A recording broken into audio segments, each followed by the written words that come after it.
from place to place. Good morning, good morning, morning, good morning, morning.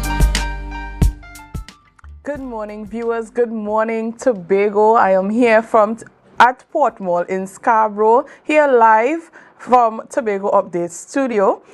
Good morning to our viewers on our varying platforms, Facebook, YouTube, and 102 on Amplia. I'm happy to be here with you this morning. It's a little short of 7 o'clock. You might be just getting up, just getting ready for work and everything like that. So I really do hope that, everything is going well and going on time. I'll be your voice as I take you through the morning from 7 to 8 this morning.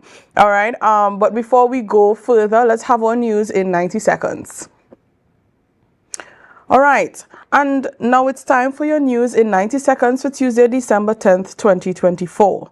On Monday, the Tobago Self-Government Bill and the Tobago Island Government Bill failed to pass in Parliament due to a lack of support from the main opposition party, the United National Congress, UNC.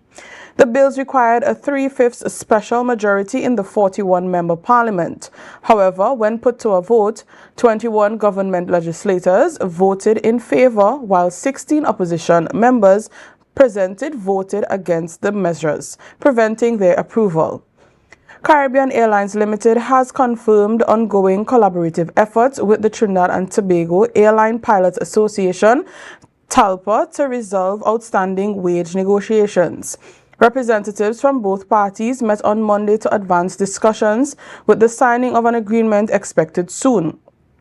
The airline assures customers that its operations remain unaffected and continues to prioritize seamless, reliable service while working towards sustainable solutions for all stakeholders.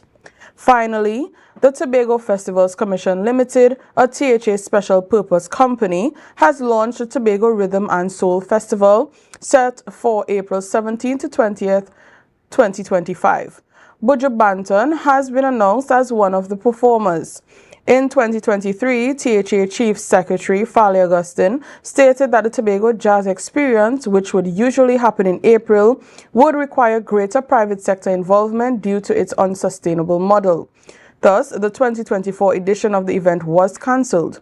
It is unclear if this new event is a replacement to the Jazz Experience and whether or not it is private sector driven, as it is currently being marketed solely by Tobago Festivals Commission. And that was your news in 90 seconds. Right, so we're going straight over onto our birthdays. It's everybody's favorite time of the morning, I would say. Who do we have up first for our birthdays this morning?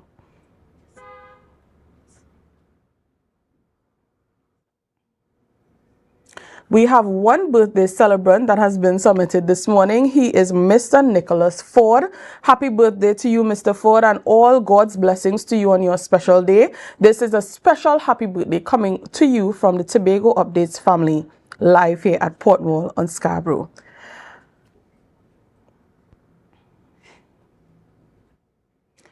And to all our other celebrants of December, yes, I'm smiling very hard because I too will be celebrating my birthday very soon. So to all my other December celebrants for birthdays, I do wish you a happy birthday. If you would have missed the shout outs this morning, I hope that your day goes well. It is the Christmas season. The place is cool, and I really do hope that you enjoy that, that vibe, that Christmas vibe, and also that birthday vibe. All right, before we go any further, I will give you your rundown for this morning. So this morning, expected to be with us here in studio is Dr. Todd M.J. Denoon. He is a veterinarian surgeon at the Tobago Animal Hospital. He will speak to us on Christmas hazards for pets. Next, we'll have Dr. Faith B. Israel, Deputy Chief Secretary of the THA and Secretary for Health, Wellness and Social Protection. She will be speaking to us about the Tobago Autonomy Bill that has been rejected. I know that's a very big discussion in the space, and we're looking forward to what the Deputy Chief Secretary has to tell us based on the happenings of yesterday in Parliament, right? So we look forward to that discussion and many more exciting things here at Tobago Updates this morning. So before I go to our viewers that are now joining us, and to our viewers that have been with us from the start, I ask you to share the live, share the live, share the live. We'll be right back.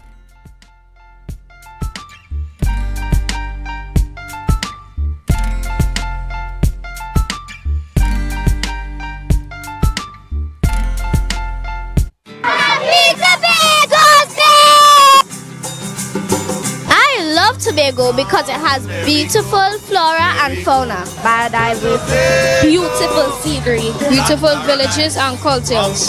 Because the people are kind.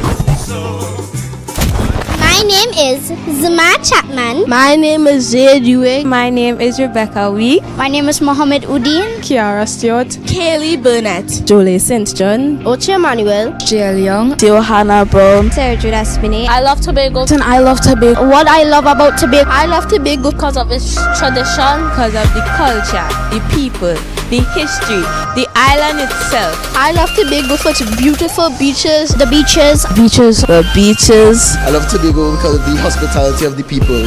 Wherever you go on the island, someone's going to be there to greet you with a smile. They're going to assist you. They're so friendly, so helpful. It's local food, Great food. the variety of local foods. It's delicious foods and activities that it has, boat and crab racing. And I truly love Tobago because of its diverse culture and the immense amount of activities one can do when they come to Tobago, such as carnival, going to the beaches, and heritage. And also the Blue Food Festival. What it holds, all down to the very provision and fruit. It is just amazing.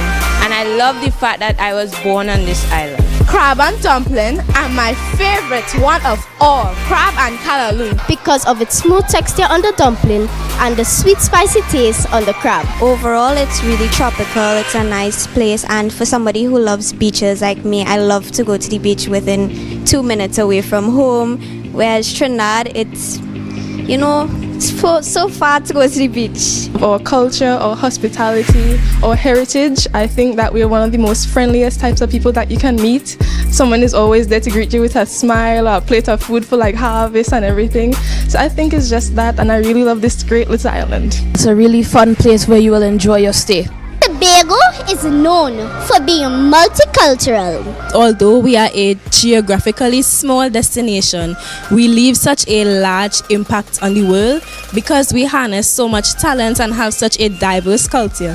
The people that we produce on the island leave traces of Tobago wherever they go. Happy Tobago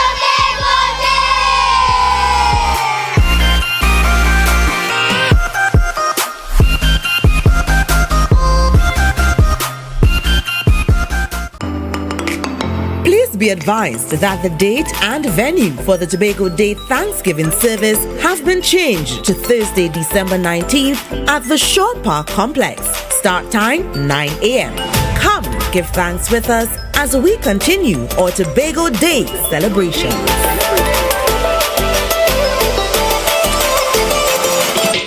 Are you thinking about spending Christmas in Tobago? Well, call us at Thorns Place. We are located at the hills of Scarborough, 5 minutes away from the port, with rooms starting at 200 TT. Call us now at 745-7306 or 682-8676. Follow us on Facebook. Check us out on Instagram. Message us on WhatsApp at Thorns Place. Your Christmas in Tobago will be even more special. This Christmas, believe in magic. Enjoy our electrifying deals on electronics that'll have you dancing. Only at Standard.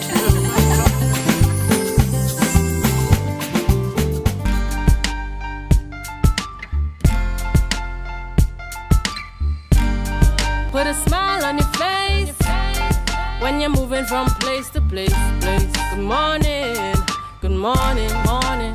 Good morning. We are back here on Tobago Updates into our first interview this morning. There is a friendly face here waiting for you with a very big smile. I know a lot of you will be familiar with him. A lot of you have little tiny, what should I say? Little tiny brothers, sisters, whatever we refer to our pets as. We have with us this morning Dr. Todd Denoon, a veterinarian surgeon from the Tobago Animal Hospital. Good morning to you, Dr. Denoon. Good morning, and I want to say season's greetings to Tobago, Trinidad, and beyond. It's a pleasure to be here. Hello, listen, Todd walked in with this Christmas hat and I'm here like, what am I doing? So maybe you'll get a Christmas hat from me next week. Who knows, right? Todd, Dr. Denoon has inspired me to have one of these hats here this morning. Very happy to be here with you, as I said earlier. All right, so before we get into the nitty gritty of it, who are you? Who is Dr. Todd Denoon? I mean, that's such a loaded question, a very big question. But specific to today, yes, I'm one of the vets at the Tobago Animal Hospital, which is located up at Government House Road, obliquely opposite the President's House. I've been practicing for about 8 years.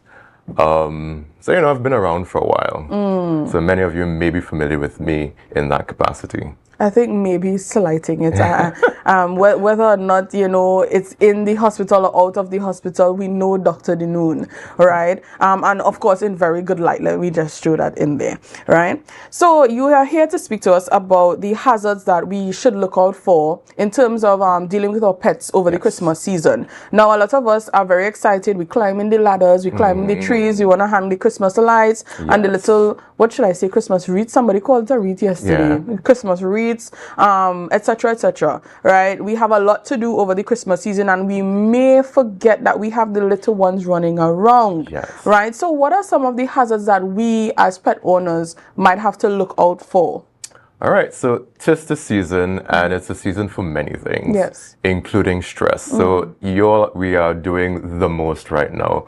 We're cleaning, we're painting, we're decorating, families coming in, and that can be stressful for us. But I think what people often don't understand is that it can be stressful for our pets as well. And what that means is that you have new people coming in, who don't know these pets, who the pets, more importantly, don't know. And of course, you have little kids around, you have a change to their routine.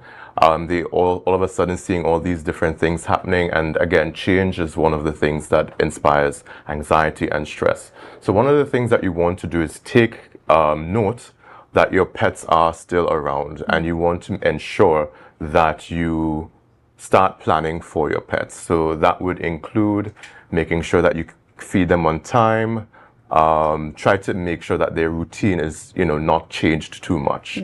In terms of anxiety, that is something that, again, many people don't understand happens in animals. So if you do know that your animal or your pet does have some anxious behaviors, so they vocalize a lot, so they'll be meowing or barking, constantly, they have separation anxiety. So when you're leaving, they seem very affected by that. If they're pacing and circling and all these things, there are a number of things that you could do to ease that transition. So the first thing, again, keeping the established routine. So feeding them on time. You could also ensure that they have places where they could retreat to that is nice and calm. And for long-term stress management, you may include certain either medications or treatments that may ease that. One of the things that we use is probiotic and calming supplements. So probiotics can help with ensuring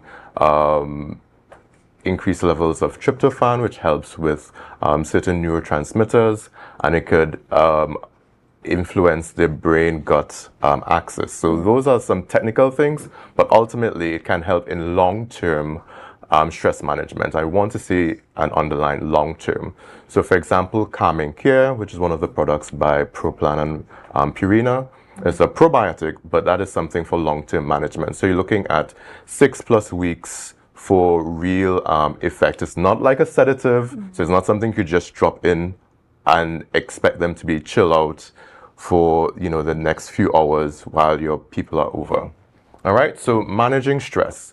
The other thing is you're going to be including a lot of very attractive things like your tinsels, like your electricity, like your lights, baubles, and all these things, which are very attractive to pets, and they can be choking hazards for example, tinsels and your baubles.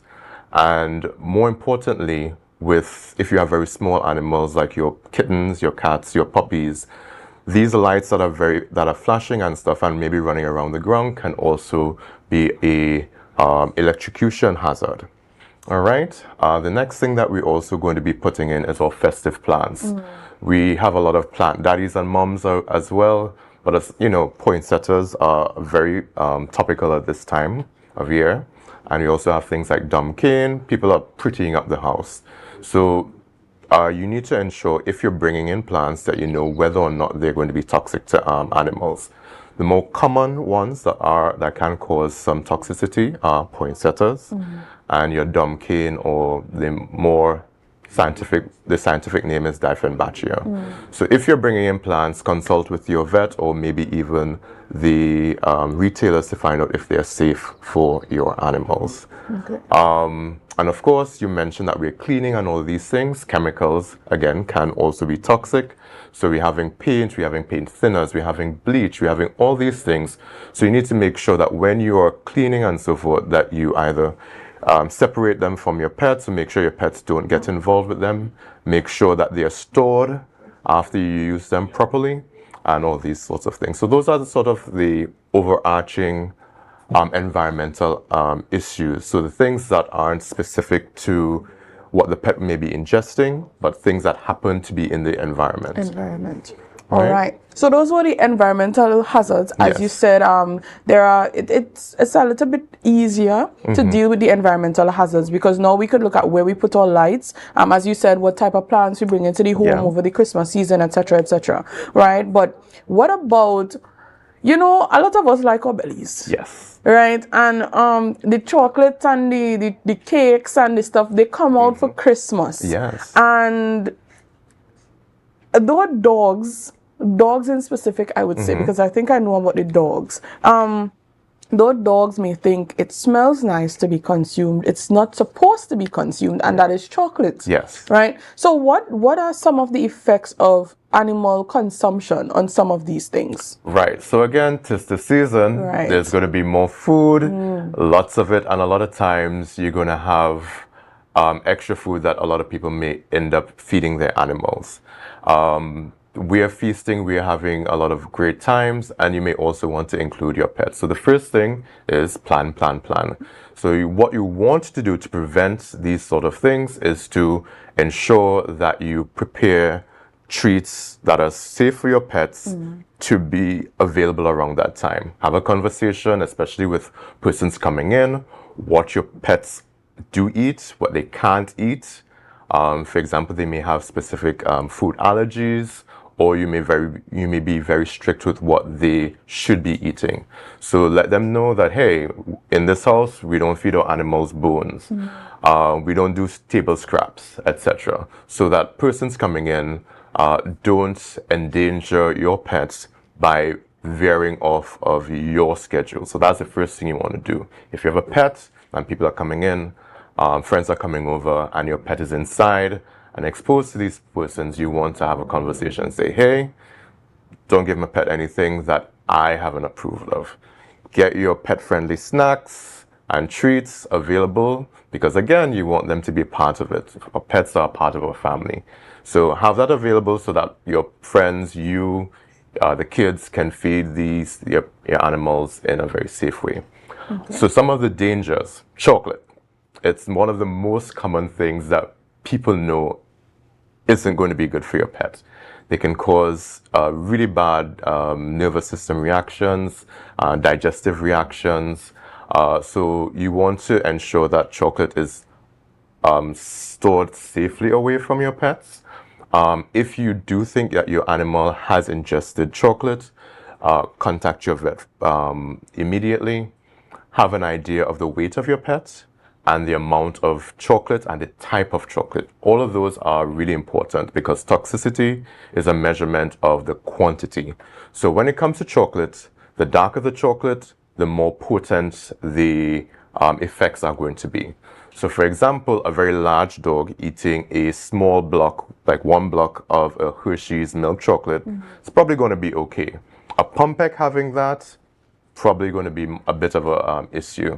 So know the weight of your dog, get a rough idea of what type of chocolate it is, and the quantity of chocolate. And then we may be able, you call your vet with that information, and then we'll be able to say, you know what, okay, that should be fine, or this is what you do, get to the hospital now, and then we could treat with it then. All right, so that's for chocolates.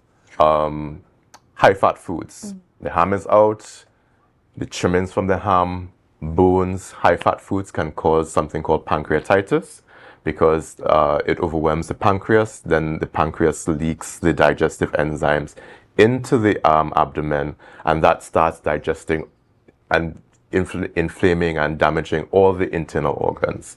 Bones, again, are a lot more common. They cause obstruction, they could cause damage to the mouth, and so forth. So you really want to be very careful with what is available. Sugar-free snacks, the sugar substitute, xylitol, is toxic. Raisins can be toxic as well, grapes. So you, again, in the festive rice and stuff, if you're looking to add table scraps, make sure that there are no raisins, pastels, and just a plug, if you have pastels, don't feed them to your pet, send them to me. I love the pastels. My pastel has to have raisins and olives. Send them to me, don't give them to your pet. Okay, so what I'm hearing from this is that whatever food I have for Christmas, I don't have to share them with my pet, and I'm so happy, right? Thank you, Dr. Dinoon, for that. Okay, what about the pet owner who, I mean, you said it's a very stressful season, of course, even though we are out to enjoy it. The planning and preparation is a bit stressful. It could be a bit much, and we might not pay attention to the fact that a pet might induce, might ingest chocolates, right? But we're seeing the effects of such. You know, the dog might be throwing up a lot, or it might be going to, shock. It might, doesn't want to eat other things and stuff like that. Is there anything that we could do at home to treat with this situation until we can get to the Tobago Animal Hospital? Right, so first and foremost, any treatment that you're going to be doing at home should be guided by your vet. So the first thing that you do, if your animal is behaving strangely, call the vet. Tell us what you think might have happened. In that case, we may ask you to induce vomiting if it is a situation where that is applicable, because not all things can be remedied by inducing vomiting. For example, if they ingested bleach or anything that is corrosive, it burnt going down, it's going to burn coming back up. All right? So let us first talk about what are some of the signs of toxicity. You would see either lethargy, so the animal is just not as energetic. You may see digestive signs, so that may be vomiting, diarrhea, abdominal pain. A lot of them have nervous system effects, so you may be seeing seizures, trembling. They may be walking very unsteady. That's something called ataxia. So they're walking like if they're drunk. All these things may be happening.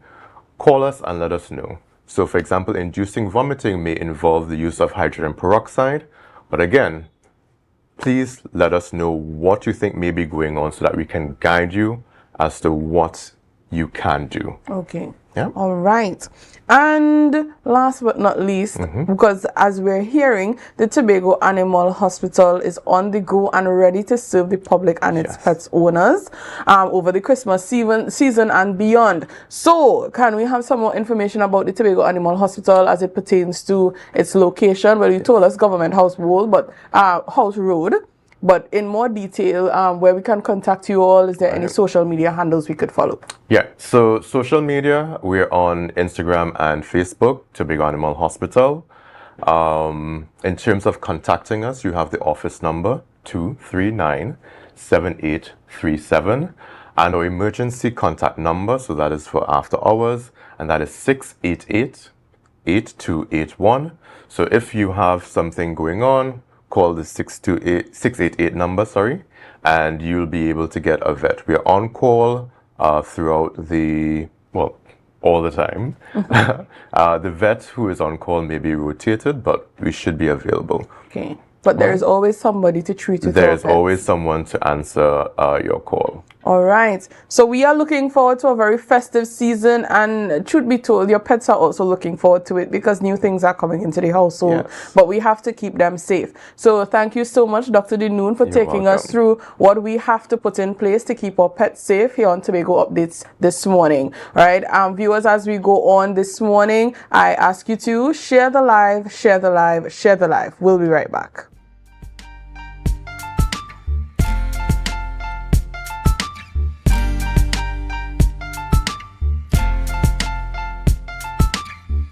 So guys, there are some new developments in housing in Tobago. So it's goat racing time. This is 116, the show that keeps you in the know with all things Tobago House of Assembly. Each week, 116 delivers a fun and engaging overview of the latest developments, achievements, activities, and events of our dynamic assembly. So join me. Let's dive into the Tobago House of Assembly's Week in Review right here on 116.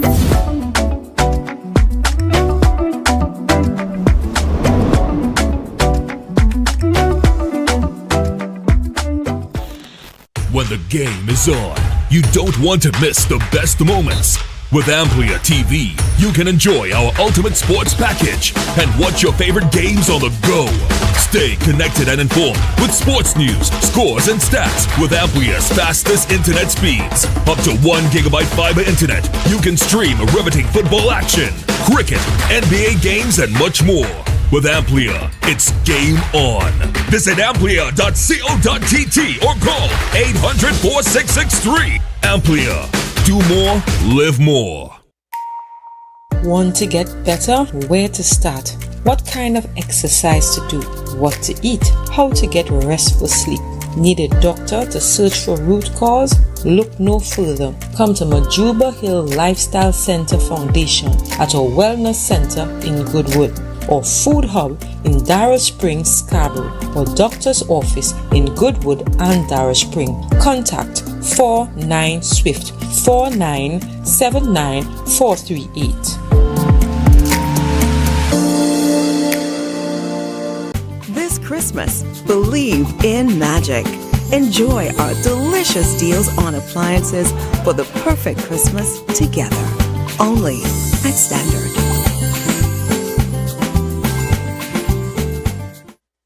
Get ready for the most magical event of the season. The Tobago Gospel Promoters proudly presents Christmas Village. Christmas Village. Everything Christmas at the Scarborough Esplanade, Tobago. From the 18th to the 21st of December, 1 p.m. to 10 p.m. daily. 4 nights of live entertainment. Los Cantantes de Jesus. And from Tobago, El Corazon de Parang, Blessed Messenger, Genex, Bijon Pier, choirs, steel bands, and dance from across Tobago, and our featured drama production. It's a Christmas production you don't want to miss. From toys to curtains, wines, ginger beer, cake, and a kids zone. 4 days of everything Christmas. For all interested vendors, please contact 392-4060. And for general information on Christmas Village, 786-8736.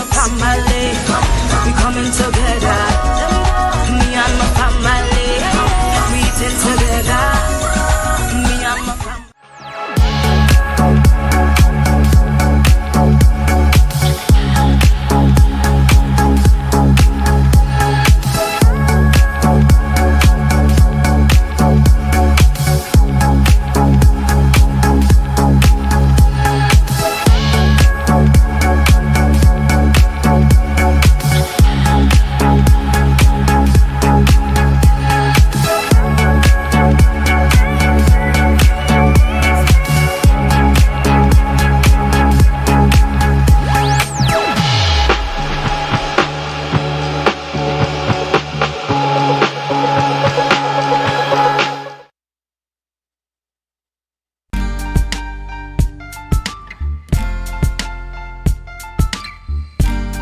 Put a smile on your face when you're moving from place to place. Good morning, good morning, morning, good morning, morning. The members of the media, so I know you might be happy about that. But regrettably, the bills as carried before Parliament this morning did not quite pan out to the expectations of the average Tobagonian.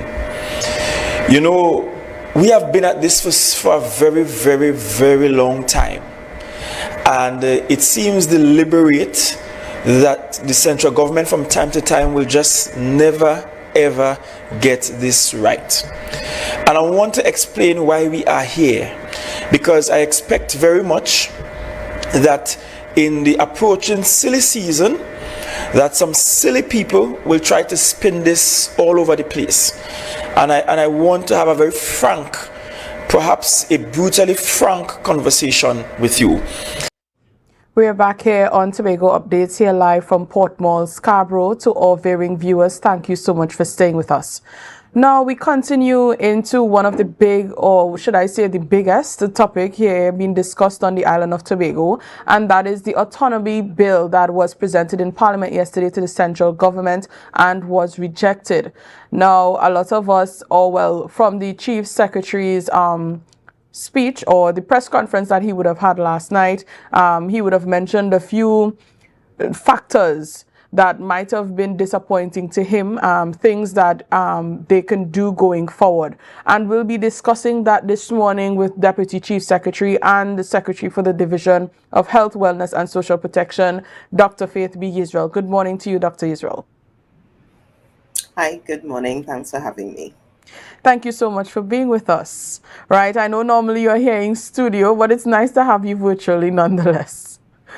All right, so a lot of Tobagonians may be wondering what exactly was the autonomy bill that was presented in Parliament yesterday. So could you kindly give us a general overview of what that autonomy bill was?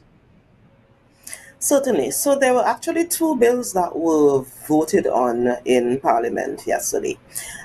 One was the Tobago Island Government Bill, which in essence is the bill that would have replaced, if it passed, well, it did pass, would replace the Tobago House of Assembly Act. So the act that we currently use to run the island of Tobago, that was one of the Tobago Island Bill. But to have the Tobago Island Bill be truly functional, they also needed to pass the Constitutional Amendment Bill.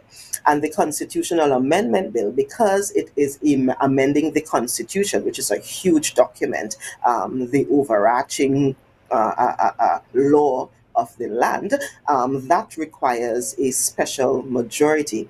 And that part failed yesterday. So the island government bill that required a simple majority, meaning one more than half, that passed, but the Constitutional Amendment Bill that required a 3/5 majority, that failed.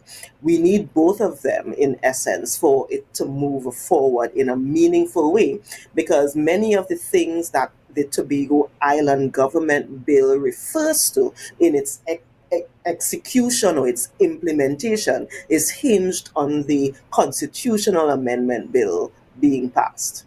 All right. So how would those suggested amendments made be of benefit to the Tobagonians would it have been passed? Okay, so let me go back a little bit. I'm going to answer your question, and I'm going to do it in a kind of roundabout way. Okay, so many years ago, we're talking about Orville London days, Yes. Chief Secretary of London. Just before he demitted office as Chief Secretary, one of the last things he did, and he actually made a big deal about it because he wanted it to be part of his legacy, was send draft bills that relate to Tobago autonomy to the Parliament. So it was sent to the Parliament. The Prime Minister then, coincidentally, was Dr. Keith Christopher Rowley, who accepted the bills and was supposed to take the bills to the Parliament. In 2018, Dr. Rowley actually took bills to Parliament, and he made a big statement about why this was so important. He actually did a very lengthy statement that is on the Office of the Prime Minister's website. And in that statement, he included a very key concept. And I want to read that for you. He included, because he gave a very long history about all of the people who did consultations. You know, we've been doing consultations. We've been trying to get this Tobago autonomy thing right for a long time. So he went through that whole history. And then he said, a number of issues were identified as fundamental to an equitable relationship between the two islands in the sovereign democratic nation of Trinidad and Tobago. These were, and here they are: A equality of status between the two islands and a legislative framework reflecting such equality. B, a federal type system of governance. C, definition and delineation of the boundaries of each island in accordance with the Constitution. And D, the responsibility of the Tobago administration for formulating and implementing policy on all matters affecting the lives of the people resident in Tobago. Those were the things that this constitution amendment should have brought to the people of Tobago. Let me continue with the history. Since 2018, though, we had not, as in Trinidad and Tobago, had not heard anything about these bills until 2021. As a matter of fact, it was in the middle of the 6-6 period in 2021. Remember, we had the January election where we had the tie 6-6, and then we had the December election where we became the executive. So after the January election, we got an email from the parliament indicating that these bills are going forward. We were very excited that they are now before a committee, basically a joint select committee. Again, we were really excited, and that we were invited, because we were members of the Tobago House of Assembly, to be a part of that discussion. Very excited. The day before we actually had that first meeting, we recognized that they sent another email that told us that had an attachment, and the attachment were the actual bills that were before the committee. When we started reading through it, we recognized that there were key shifts, there were key changes between what was sent by Mr. Orville London, between what was laid in the Parliament by the Prime Minister, Dr. Keith Christopher Rowley. So we now recognize that the documents that were being discussed in the committee in 2021 was different. At that time, we said to the committee, because we attended the meetings, that we are grateful that we are here. Tobago autonomy is a critical issue for all of us. But there are key things that we are not in agreement with in the document that you all are currently looking at.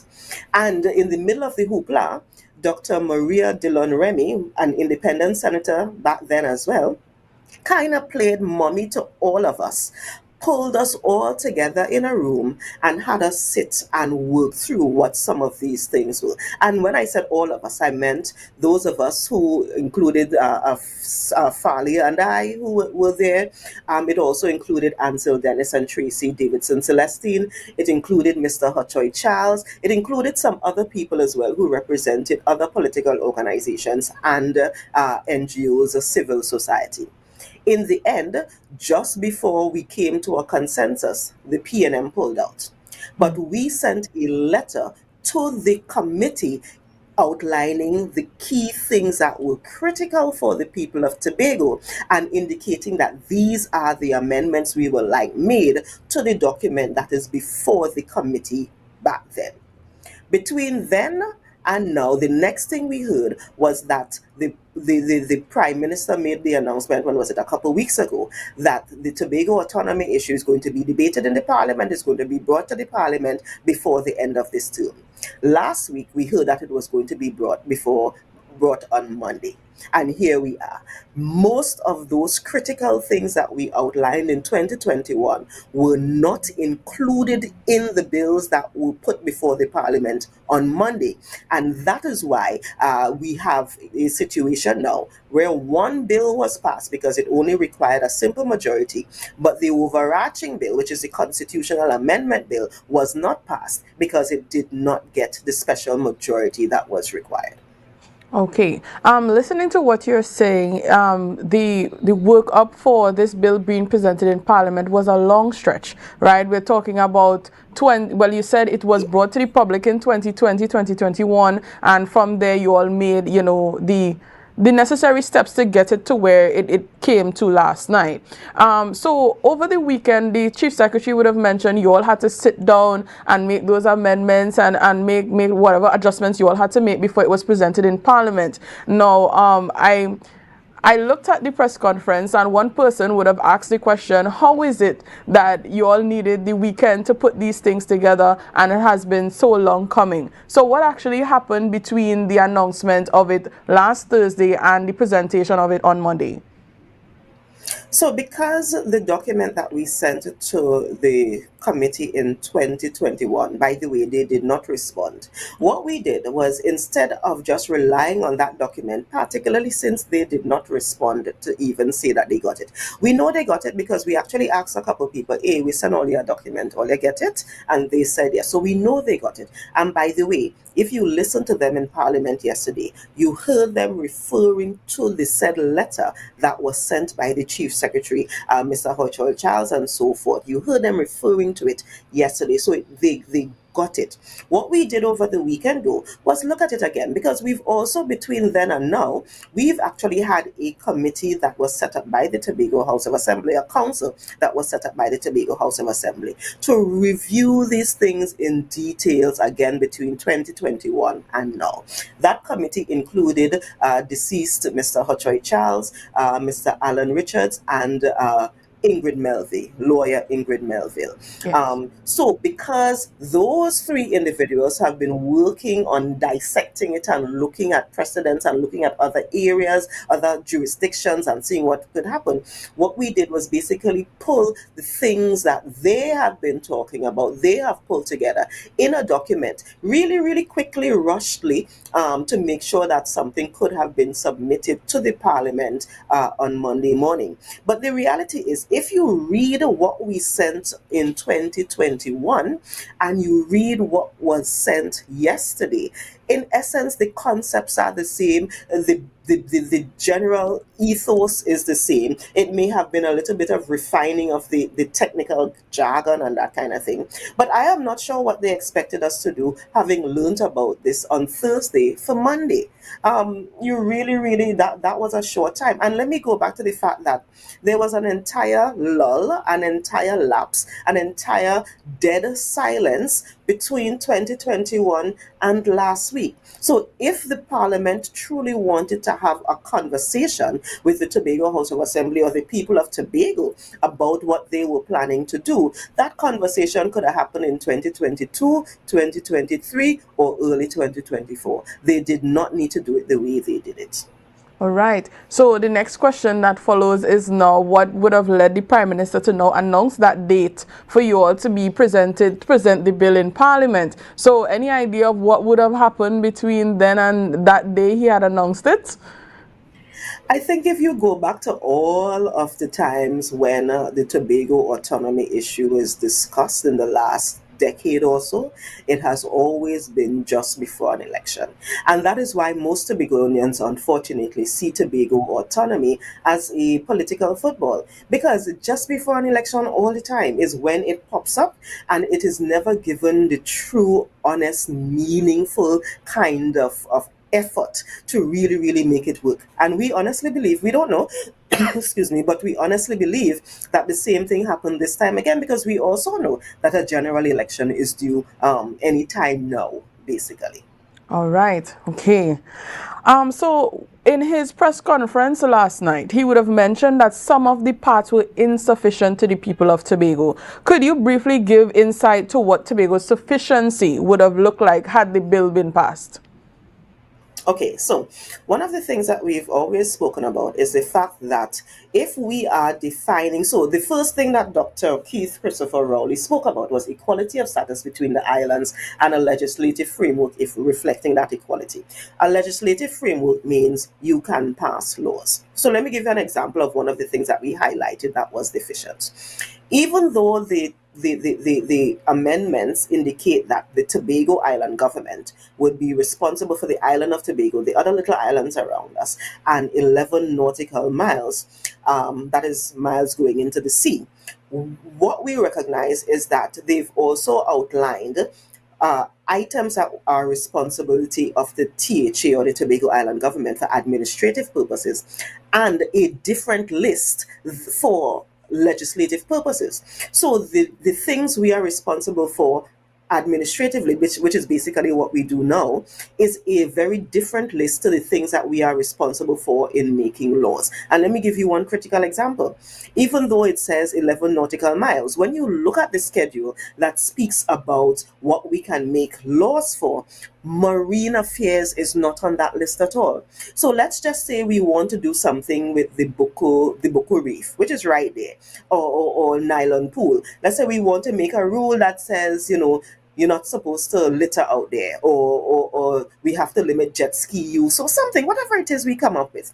We still did not or would not have had the authority to make that rule for this thing that belongs to us that we have to take care of. That would have still needed to go to the parliament. It would have still needed to go to Trinidad and have them make that decision. That does not allow us to show equality of status between two islands, because this is something that affects us and we want to be able to make laws for the thing that affects us. Another critical issue is the fact that what we wanted was a clear definition and delineation, which again is C when you look at the document, when you look at the statement that Dr. Keith Rowley said. A clear delineation of the island of Tobago and the island of Trinidad in this country known as Trinidad and Tobago. Now, the thing is, if we are saying that the country is Trinidad and Tobago includes these two islands, other little islands, and all of this vast water, where beneath the water we have oil and gas reserves, all the way going up to the boundary with Barbados and Grenada and boundaries with Venezuela and so forth. If we say that within Trinidad and Tobago is the island and 11 nautical miles, by deduction, it means that Trinidad is everything else. And that is part of what we have a little bit of challenge with, because I am sure all Tobagonians know that there are oil and gas finds that are within what we would classify as Tobago waters if Tobago was a country all by itself. And you talk about Block 22, people in Plymouth and so forth would tell you about what's happening there, the fishermen. They keep talking now about explanation in the Calypso fields. And the Calypso fields are in the area that is classified as Tobago area. So that also goes to the idea of Tobago not contributing anything to the purse of Trinidad and Tobago, which is not accurate, because when you look at where significant amounts of the oil and gas that we are pulling out of the ground to make the economy of Trinidad and Tobago, a lot of it comes from what would be Tobago if we were a country by ourselves. So part of that delineation, part of that definition of boundaries for both, that clearly shows that we are not just leeching, we are not just stealing, we are not just taking from Trinidad, is part of what was also deficient in the law. It's a very good explanation as to what would have been expected. Before we take a small break, I just want to give viewers a little highlight of what we can expect when we come back from our short break. That is, well, the Chief Secretary mentioned that there was a suggestion to change from Chief Secretary to Premier, right? But not much people know what the difference between the both would have been, or what would have accompanied Premier had it been changed to Premier. So when we come back, we'll have a short discussion on that. But before we go, viewers, I'll ask you to share the live, share the live, share the live.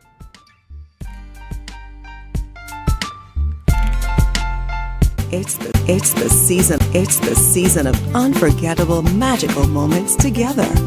A song that reminds us of how our love blossomed.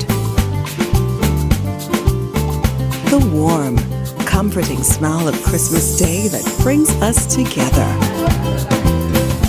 That feeling of comfort when our loved ones see the magic happening before their eyes. Ho, ho, ho.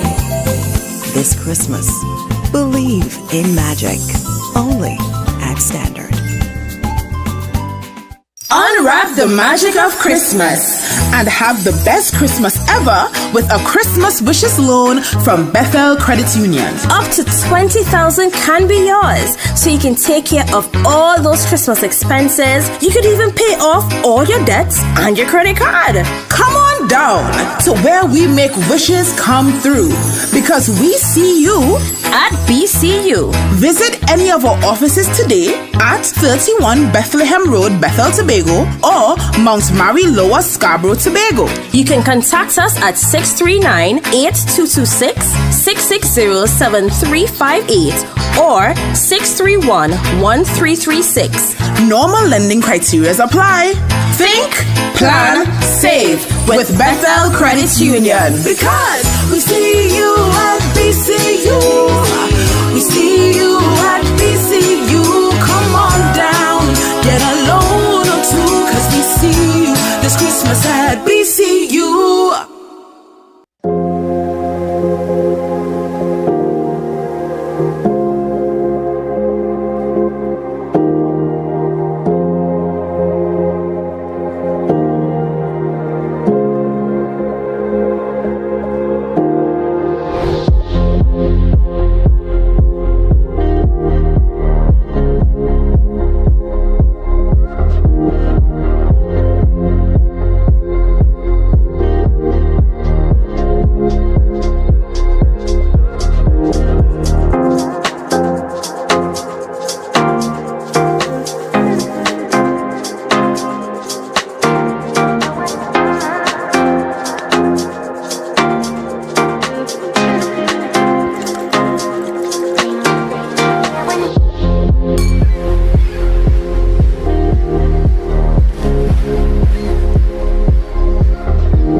Put a smile on your face when you're moving from place to place. Good morning, good morning, morning, good morning, morning.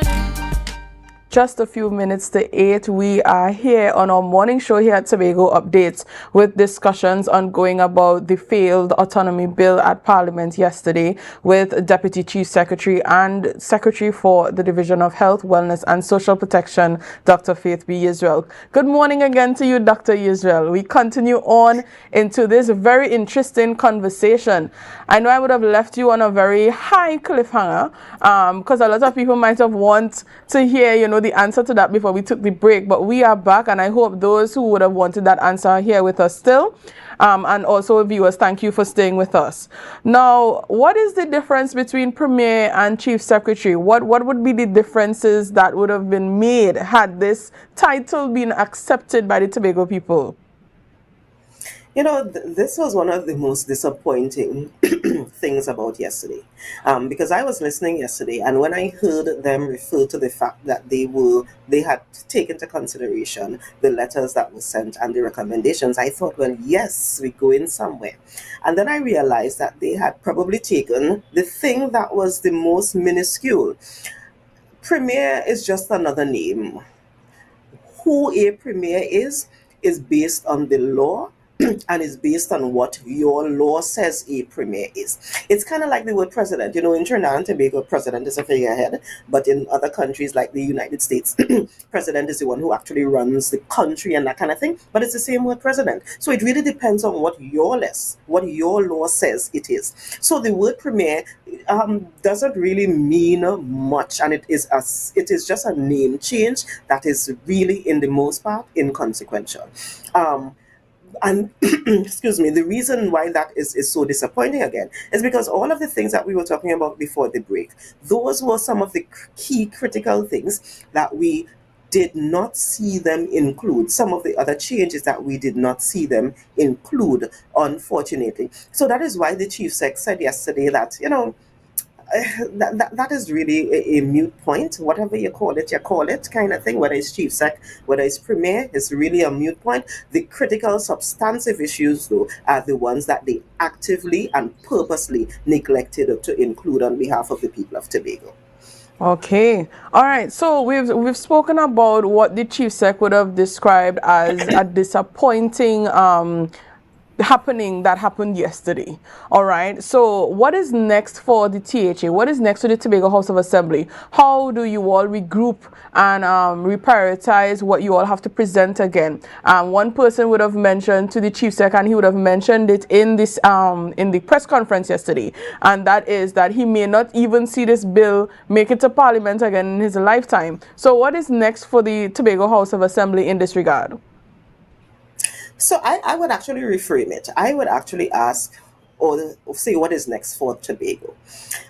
We have recognized that this issue of autonomy seems to only go somewhere when we have a very independent, meaning people who are not part of any of the two major political parties in Trinidad, independent representatives for Tobago East and Tobago West. And that is what we think the people of Tobago need to recognize, because we are here because of Robinson and Murray and so forth. When they went down, they were very independent, critical thinkers that were representing truly the people of Tobago. So we are actually encouraging Tobagonians at the next go around for the general election. So this isn't even a THA issue.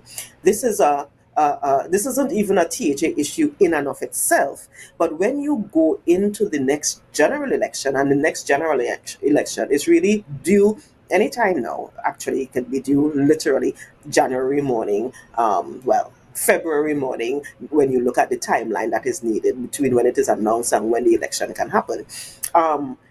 When you go to the polls, Tobago, ensure that you elect two people who truly represent Tobago in the Parliament. And we honestly believe that that is the way, because it has been the way in the last two iterations of this Tobago autonomy actually moving a step forward. That has been the only way it happened before. And we think that will be the only way it will happen again now. And again, you have to consider the fact that you need two real Tobagonians to advocate on behalf of Tobago. And let me just use an example that has nothing to do with autonomy.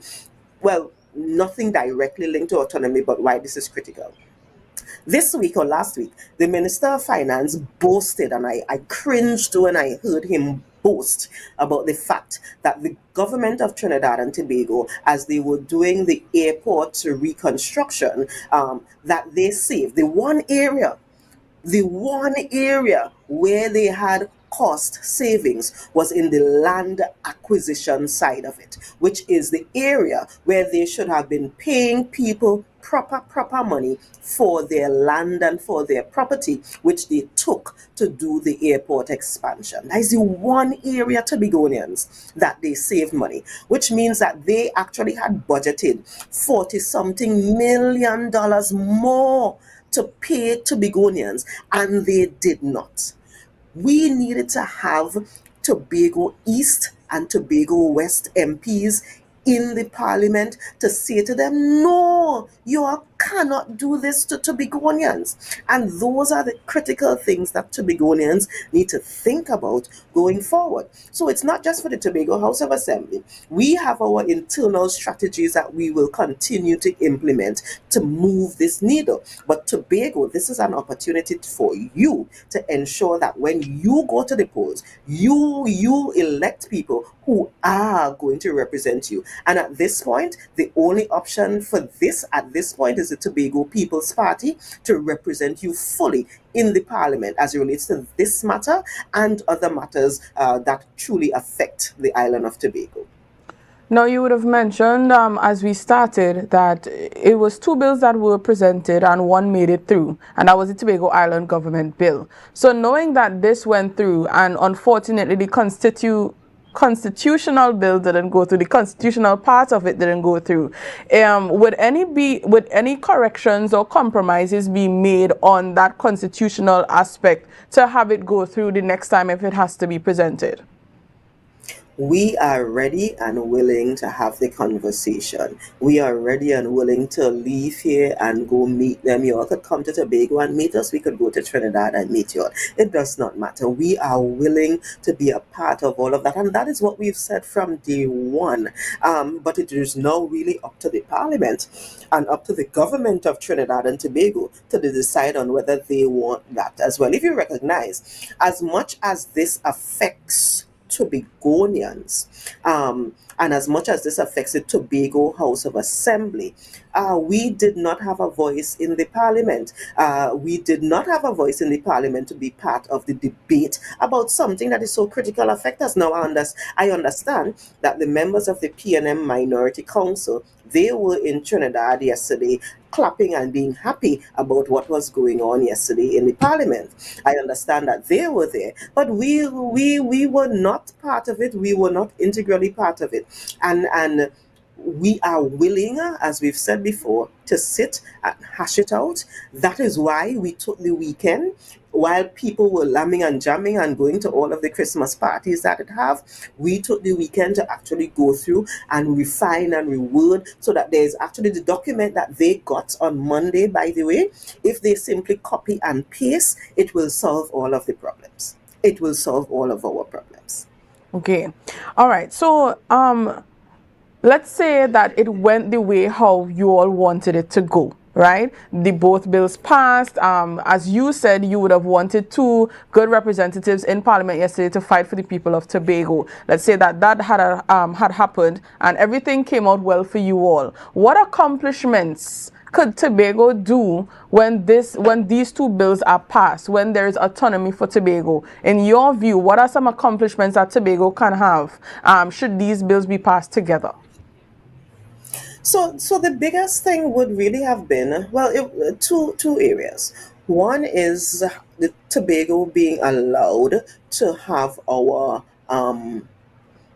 laws, the laws that we need passed for things that affect us. That would have been one of the biggest accomplishments. Right now, for us to pass a law, we can't pass a law in the Tobago House of Assembly. What we could debate in the THA is a THA bill, and then when that is passed in THA, it then needs to go to the cabinet, and not even Parliament. It needs to go to the cabinet, and then the cabinet will determine whether it comes to the floor of the THA. By the way, we actually did this. We tried this in, 2016, I think, where we actually agreed while we were members of the minority. I was a member of the minority. We agreed to a marine resource management, again, I am paraphrasing, bill where we agreed with the members of the opposite side then, and we sent it to Trinidad, and we have heard nothing about it since. So that is one big change that we would have gotten. Now, the other big change, the other big thing that those on the other side are purporting would be an improvement for us is one that I want to take a little bit of time to clear up. And that includes how much money the Tobago House of Assembly would get if this new bill had passed. Okay, they keep saying that if this new bill had passed, the government of Trinidad and Tobago, who is very willing at this point to give the Tobago House of Assembly 6.8% of the budget, because that would be the minimum of the lower level of the range that the government can give the Tobago House of Assembly. Now, they keep touting that, and they keep saying, well, that would be the biggest benefit. But that is actually not really a big benefit, because currently, in the current construct of the Tobago House of Assembly, where we have the Dispute Resolution Commission saying to the government of Trinidad and Tobago that you are supposed to give Tobago between 4.03 and 6.9, if the government of Trinidad and Tobago, as they claim, really wanted to give Tobago 6.8%, the current legislative framework allows for it. So even though they have been trying to tell people that this is something new and this is something great that we would be getting, it is not something new and something great, because they have the authority to do it right now if they really wanted to do it. But the fact is, they don't really want to do it.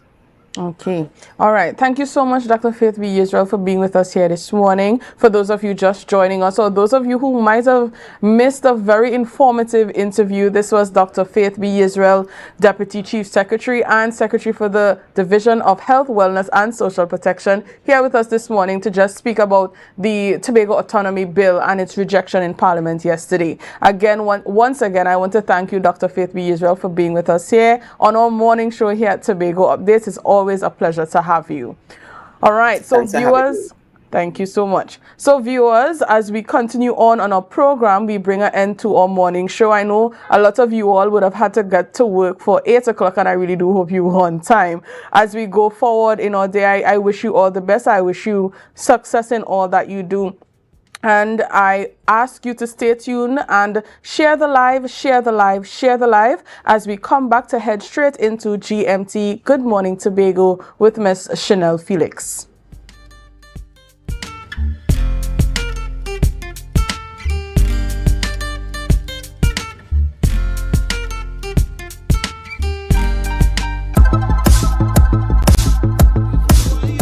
Es mi sentida alegre canto.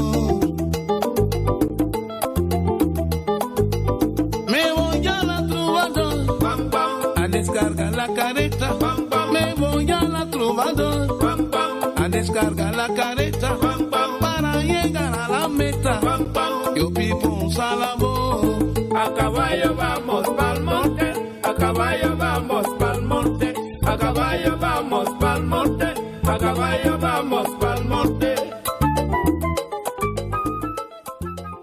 It was marvelous to see the inmates returning to their cells in the night and discussing what they would have done throughout the afternoons when this program would have taken place. We are proud.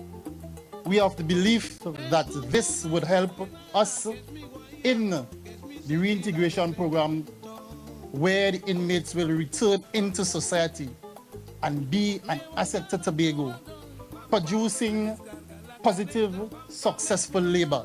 I always really liked the look of cakes and I'm into baking, so I just really wanted to be able to do it on my own. I have a lot of nephews and nieces, so just wanted to be able to do stuff for them. I always had a passion for barbering. You know, I could have cut hair. My father taught me how to do it from a long time and I had stopped a little while, so I decided, you know, let me just pick up back this thing and, you know, learn whatever I might learn before I've learn a new skill, enhance my knowledge that I already have. So and I heard they give a certificate, so I said, okay, let me get a certificate as well. I see this growing. It could only get better. Persons now just have to focus and not only try to do all the courses, but zero in on something that you can specialize in, and you can become a great entrepreneur. But I think it's great. These things you normally pay for, right? And as I say, skills is where we have to go. Skills is where the world is going. That's where you'll make your money. I feel that they should continue doing these things because it really helps young people, the youth of our community, to really push themselves forward and get into what they want and what they need.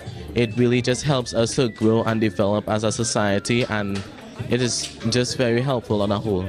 The vocational skills training and handicraft programs are living examples of our division's commitment to empowering lives and transforming communities.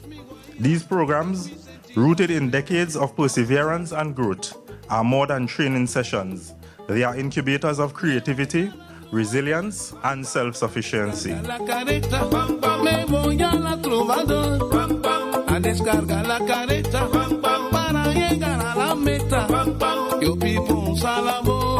A caballo vamos pa'l monte, a caballo vamos pa'l monte, a caballo vamos pa'l monte. That was a production of the Department of Information, Office of the Chief Secretary, Tobago House of Assembly.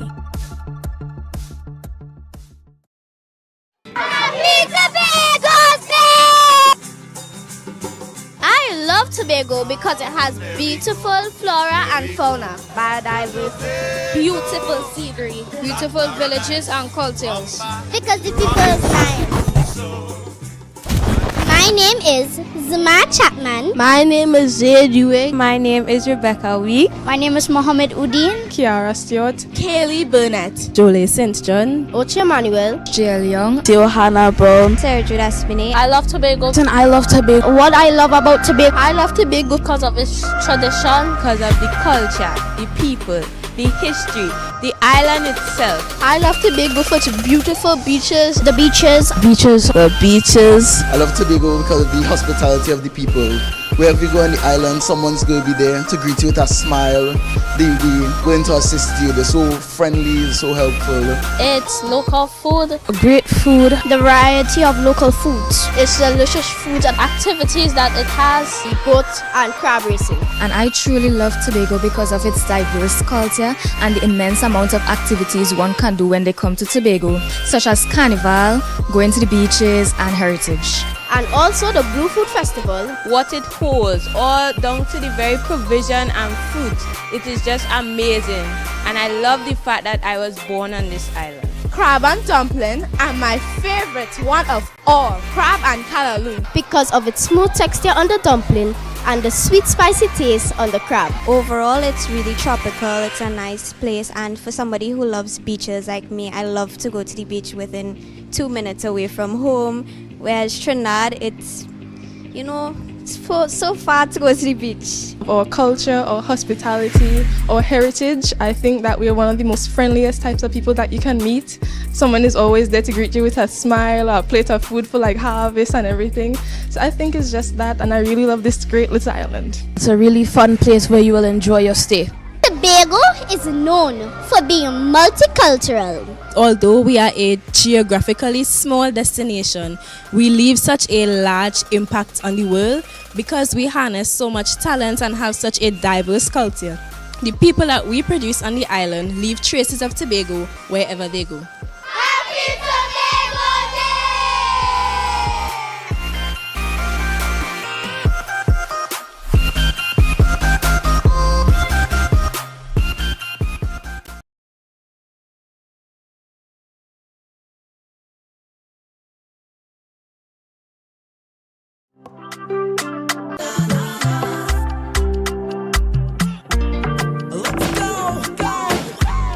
It's a brand new morning, rise up to a brand new dawning. As the passion start to rise, the energy fill the skies. I say thanks for favor to wake up and hear me neighbor. 60,000 people strong, and the vibes is never wrong. We are beauty, we are power, we are people in the sun. We are beaches, we are rivers, we are melanated ones. We special and there is no denying. Tobago is number one. I am you and you are me. Together we stronger. Good morning, Tobago. Good morning, Tobago.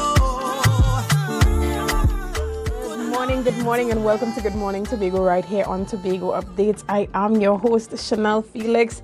And whenever you see me sitting here, it's because I'm about to ask the questions that you want asked, right? But before we get into this morning's interesting conversations, let's have our news in 90 seconds.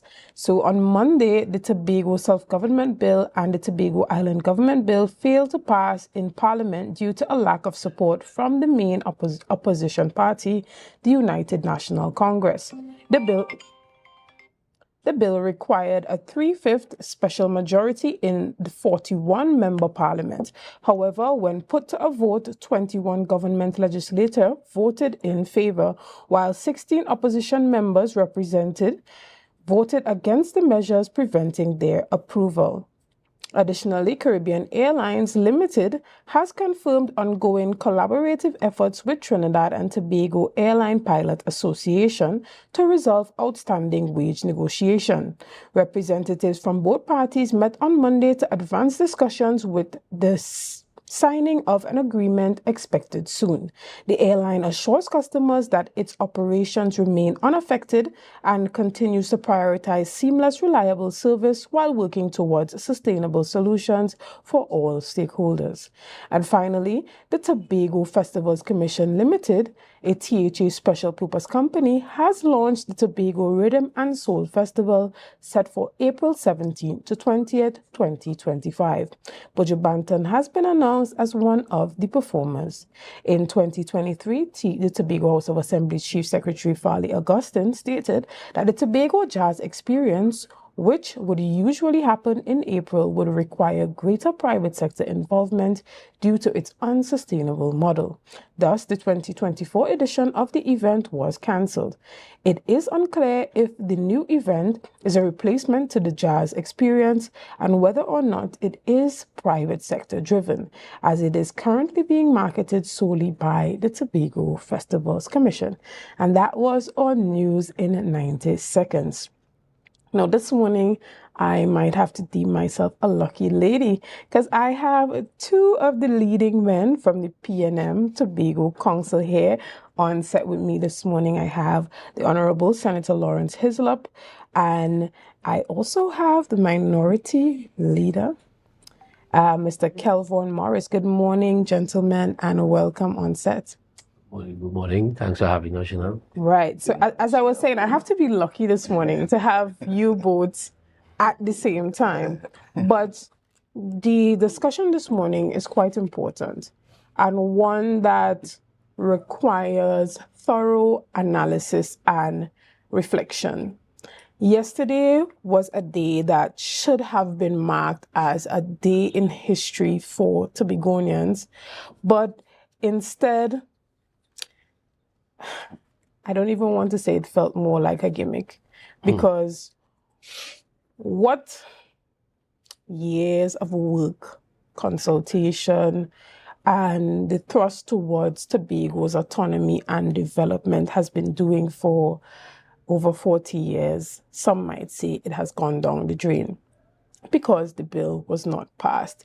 Now, there are different opinions on different sides. Some are saying that the reason why it was not passed is because the support was not there, while others are saying the things that Tobago truly needs for its development were not put in that bill, and thus it was not in the best interest of Tobagonians.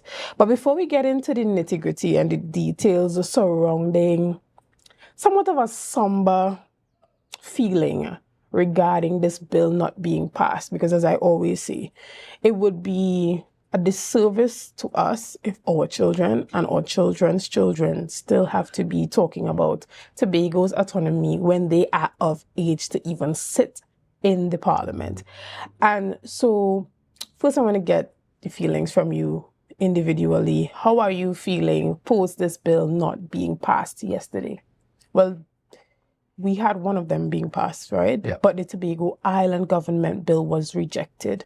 So let's talk about that. Well, what was rejected was the constitutional amendment Tobago and the Tobago Island government So the island bill government bill was passed, right? The island government bill required a simple majority, Right. And the constitutional amendment bill required a 3/4 majority. Right. How do I feel? I've had a roller coaster of emotions, and certainly one of them not being one of joy. So I've gone from upset to disappointed, to I think those are the two that I've roller coastered between since yesterday. To see that we as an island lost an opportunity, and persons could spin it anyhow they want. We lost an opportunity to move ourselves forward. We may not have gotten to the destination yesterday. And the question that we have to ask ourselves is, what really is that destination that we're seeking? But whatever the destination is, because for some people the destination may be different. But I think primarily what transpired yesterday is that we've actually regressed because we are at a point where, and I think I used the analogy at one of our engagements, that the process of autonomy is like pushing a bus or pushing an object up a hill. And if you stop, what transpires is that you automatically would start to roll backwards. And so we missed the opportunity to continue the push yesterday. And I think we've regressed as of yesterday. So I've had the roller coaster emotions of being upset, seeing what transpired in the parliament first time yesterday. I think so I was from upset to angry to sad to disappointed. So that's my answer on that particular question. And for me personally, I don't think that anyone on any side can be happy with what happened yesterday in terms of the bill not being passed. I feel like there is a place where there should have been a meeting in the middle where what Tobago has been asking for is considered, and we have something passing that everyone can be satisfied with. And I feel like we have to go back a bit. And as we roll back, that has to do with the unity surrounding this bill. The passing of this bill would have required a level of unity that we have seen in the past, where we had the unification of all political parties on the island coming together to produce the proposal that led to the proposal for the Tobago Self-Governance Bill being before the Parliament today. And so there's a shared responsibility that all political players have to take in this bill not being passed yesterday. Chanel, morning again to everyone. And I do not share that view.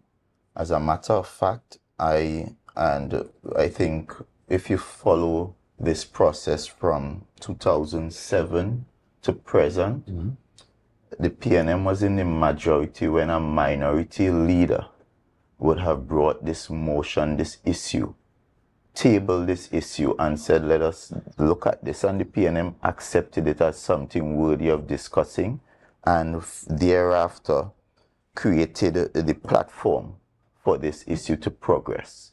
And therefore, all along, the PNM would have worked with all and sundry who were interested in ensuring that Tobago's autonomy gets the front of place that it deserves, and to the point that it gets to the Parliament. So to say that some people or all of us did not do what was required, the PNM at every point from, and I want you to check the record, 2007 to present has been very consistent. And even to the point, I as minority leader, recognizing, as you said, every time we stood united as Tobagonians, moving this process, we have gotten some distance in terms, some level of success.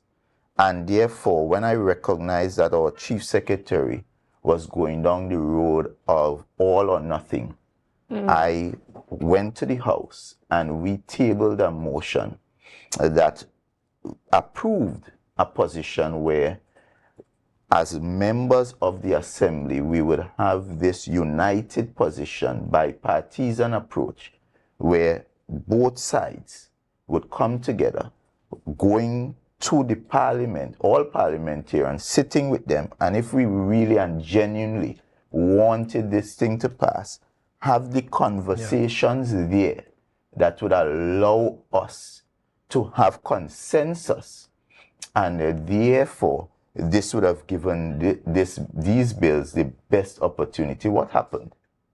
What transpired? The chief secretary, who was absent from that motion, ignored the resolution of the Tobago House of Assembly itself. So imagine the very institution that's supposed to be sacrosanct and we are fighting for more powers. The little powers that we have, the chief secretary ignored it and went on his own approach, which was, and which we recognize was, imagine you're sending recommendation, because it wasn't amendments in the form that amendments should be. You're sending recommendations to a government via WhatsApp. 2 minutes. No, but sorry to cut you, Energy Leader, but even before you get to that point, the Chief Secretary made an address and stated that this is the direction he wanted to go. He was going to put a technical team in place.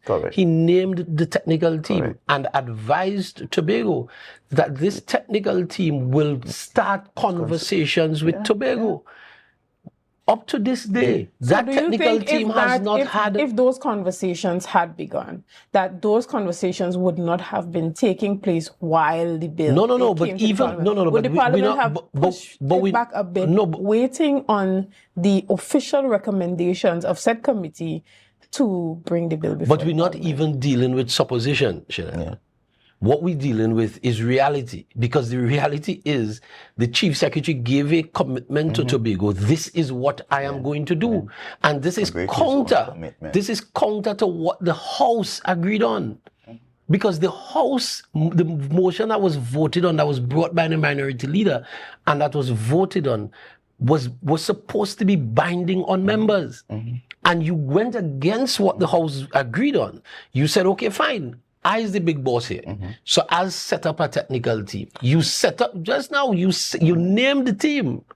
But the team was supposed to meet with Tobagonians. Whether or not those discussions would have caused the Parliament to push back its did is of no consequence.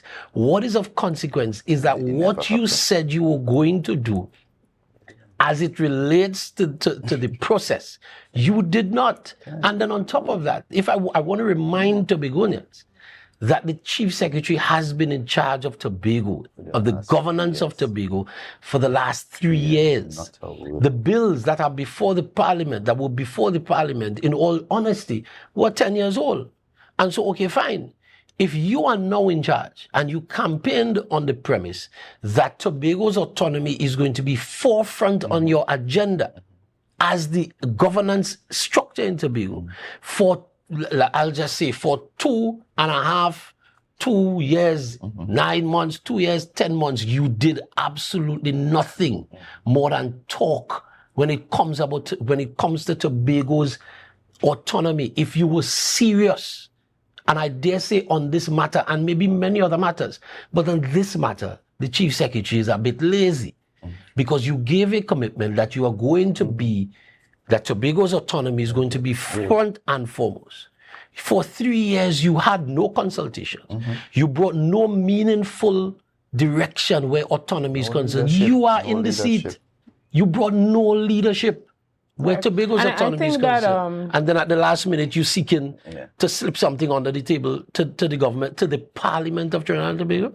Even before you brought that motion before the Parliament, before the House, Kelvin, I think a lot of persons were asking, what are the positions? What are the positions on the PNM side when it regards to the bill, and what are the positions on the TPP side as it regards to the bill? What is acceptable and what was not acceptable? And so you got, at the PNM, you launched your campaign. So I think the PNM has been very consistent. If you look at the PNM, no, I'm gonna come there. I'm gonna come to that, right? Now, you put your position out there. The campaign was there. You had young persons coming out discussing the bill and all of that, and then the position of the TPP was somewhat brought about in the House. But when it comes to the amendments or the recommendations that were made yesterday, persons want to know, could those recommendations have been made maybe around the same time that the campaign was happening to make Tobagonians aware of the Tobago Self-Governance Bill? Could these amendments and recommendations be been made public as well prior to yesterday? So do you know what are the recommendations prior to yesterday? Do you know what were those? I heard some of the things that they discussed in the House. That is as far as I know. No, but in terms of what was sent to the Parliament before yesterday, were you aware of what was going to be sent? No, I was not. Does the average Tobagonian, are they aware of what was going to sent or even what was sent? I don't think any one of us were aware. And you cannot say you're representing Tobago, this is Tobago's view, when the average Tobagonian is unaware of that very same view. So is it the Tobago view or the Chief Secretary's view? And that is what is in front of us. What was sent there, is that the Tobago's position? And who approved it? Or whether it is the position of one man. Because I heard the Chief Secretary talking about democracy. And the democracy, from what I know it to be, is about the people, for the people, by the people, of the people, coming from the people. And those amendments, when, where, how were those amendments emanated? Did they come from Tobagonians? And what was the forum that allowed those amendments to be ventilated? I believe that it was Dr. Faith in her earlier contribution on the morning show, while I was able to listen, indicating that when it was brought up on Thursday, that this is going to be before the Parliament on Monday, and then some of the recommendations were made. No, but you see, this is a challenge I'm having with spokespersons for the administration. These bills have been on the order paper of the Parliament of Trinidad and Tobago since the bills were debated in 2021. That's how long they've been there. The committees, when it went to the Committee of the Whole, it was stopped because the letters that came to the parliamentarians with the suggested amendments, at that time Mr. Ho Choi Charles and Mr. Augustine sent these letters to the parliamentarians. It was stopped at that time because the government understood that based on and it seems like that is the modus operandi. So we'd allow the process to start, and then when we get into a very critical point, we'll slip in stuff that could just segue everything. And so the letters were sent, the government recognized that, hey, we're not going to get the support, let's pull back. And so they stopped it.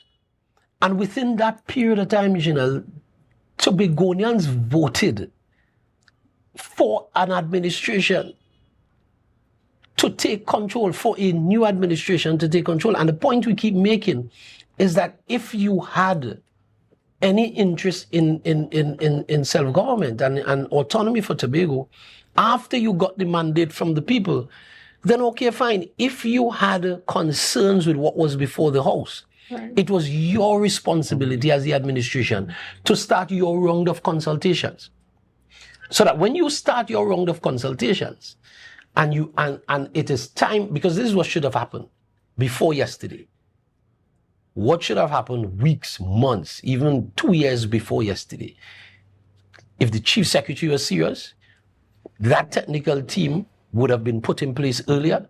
You would have started your meaningful consultations with Tobagonians. What else do you want to see added to the bill? After you got that consensus from Tobagonians, you structure your amendments and you circulate your amendments in ample time. As the Chief Secretary, you could have even requested a meeting with the Prime Minister and the opposition leader. This is Tobago's position. Just as what was done with and then you bring that to the House. Yes.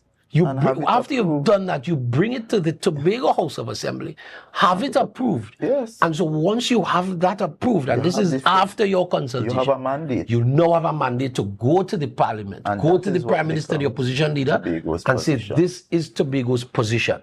Correct. And so if the Parliament refuses to support the Tobago's position, then you have good foot to stand on. But when you try to send something, that's not how the Parliament works. You try to send something 5 minutes before the sitting starts, and nobody knows what you're sending. But Chanel, as well, because you asked initially how you feel, and like Lawrence, I feel a sense of disappointment, frustration, anger. But when it's all said and done, when the dust is clear, what are we left with? Yesterday was a day of hope, because it meant that today we could have been in a position where we are now looking forward to a situation where, as an assembly and as Tobagonians, we are guaranteed a minimum of 6.8%, which is really $1.5 billion more on average than what we receive. And if you do that 1.5, it means on average is 60,000 Tobagonians would have received per person $25,000 more than what they currently get per person. It means we would have had the ability to, for the first time in the Assembly legislature, make laws that are important to the day-to-day operations of those areas we are responsible for. It means even as simple as within the public service, those public servants teaching service, they would have had representation that they did not have before that would allow the Tobago public officers to have the kind of attention, the ability to borrow, the ability to invest. And all these things would have been the new reality of this Tobago. What are we left with today? We remain with the very thing that we all agree is inadequate, insufficient, and cannot move Tobago's development forward in the way we want it. So you throw away the baby, the bathwater, everything to remain with nothing. So you had three-quarter loaves, because we all, and as I was saying before, the PNM has been very consistent and is a very reasoned position. We are not saying this is the final destination, but what we kept saying is that it advances Tobago's autonomy dream much closer than where we currently exist. But there are also the voices that would say, after so many years, why are we just trying to move forward as opposed to just getting exactly what is required for Tobago's development? So after so many years, now that we have refused that big leap, where are we today? We are stuck in the very same place. We are stuck in 1996, when we would have been able to get Tobago to a point that would have brought all these benefits. So today is about what has Tobago lost. We have lost the ability to earn guaranteed $4 billion, have the Fiscal Review Commission that would have allowed us even more funding. This is where we would have been able to make the case that here what Tobago has contributes within the marine space. We have energy deposits, and is in that Fiscal Review Commission, you put your statistics, your data, and demand more. So on top of the minimum guaranteed, you would have still been able to make your case for more, not just in terms of resources, but in terms of treating with lawmaking, in terms of treating with the Tobago Public Service, in terms of your ability to invest and borrow, to build homes, to treat with all those issues that you currently cannot treat with. Right, and I want to ask Senator, when it comes to what was presented on, as we are about to go to a break, but when it comes to what was presented to come before the Parliament on Monday, on Thursday the announcement was made. Was there any difference in the documents that this current administration had in their possession, in their ability to make those recommendations and amendments to submit prior to Monday? Which administration? Tobago House? Yes, exactly. If they were there any amendments in the bill that they were unaware of? Were there any changes to the document that was brought on Monday? The amendments that the government proposed yesterday were amendments that came from the letter that was sent in June 2021. So those amendments that the government put on the floor yesterday came directly out of that letter that was sent by Mr. Charles and Mr. Augustine in 2021. And so, and again, I reiterate the point that what I saw yesterday was a hatchet job. What I saw was a direct attempt, and not attempt, it actually succeeded. What I saw yesterday was the Chief Secretary and the United National Congress in collusion together, whether it was agreed upon before or not. But the fact that you decide to send something, you're looking for significant changes to legislation, the fact that you want to send significant proposals for amendments to such an important bill, just before the sit-in means that you really didn't want the bills to pass. But more than that, the Chief Secretary at the end of the aid memo document, that's right, clearly said, and Tobagonians must remember this, do not proceed with this bill. Yes, he did. That's what he said. So the Chief Secretary, the blood the stain of the blood of the debt of these bills are on the hands of the Chief Secretary, and Tobagonians ought to remember that, and he must pay a political price. Guys, we're going to take a quick break right here, and we'll be back as we continue this discussion this morning. See you soon.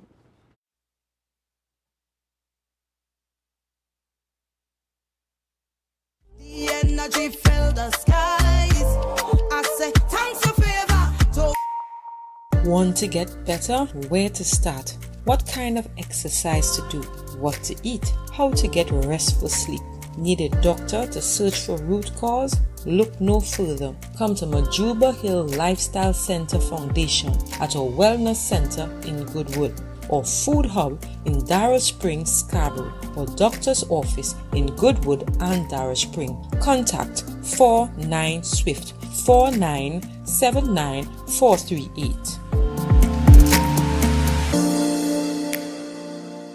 This Christmas, believe in magic. Enjoy our comforting deals on furniture that'll leave your loved ones in awe. Only at Standard.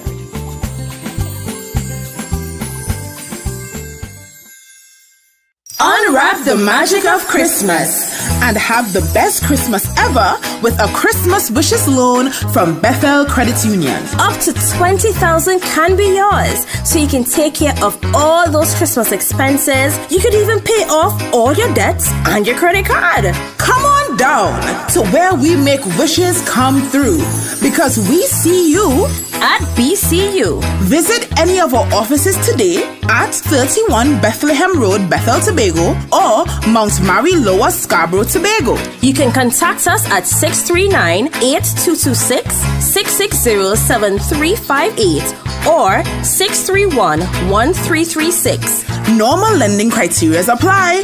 Think, plan, save with Bethel Credit Union. Because we see you at BCU. We see you at BCU. Come on down, get a loan or two, cause we see you this Christmas at BCU.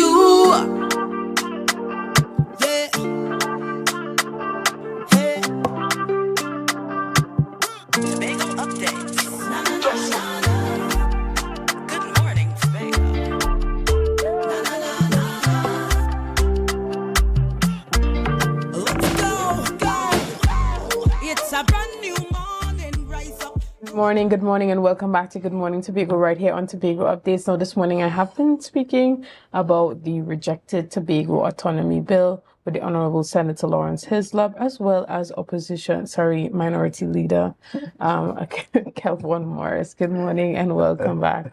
Thank you. Thank you so much, Chanel. Right. So we have been talking extensively on this bill, but one of the questions that persons want to know is, where does that leave us now in terms of the process? Senator, I don't know if you can speak to this. So now that it has been rejected, where are we now? Where do we start, and how do we get back to a place where a bill that is agreeable on all sides is brought before the Parliament? So let's just remember that this process started in 2007, with, I think it was 2007, the motion was brought by then Minority Leader and agreed on by Chief Secretary over London. So that was 2007, and we came to a head in 2024.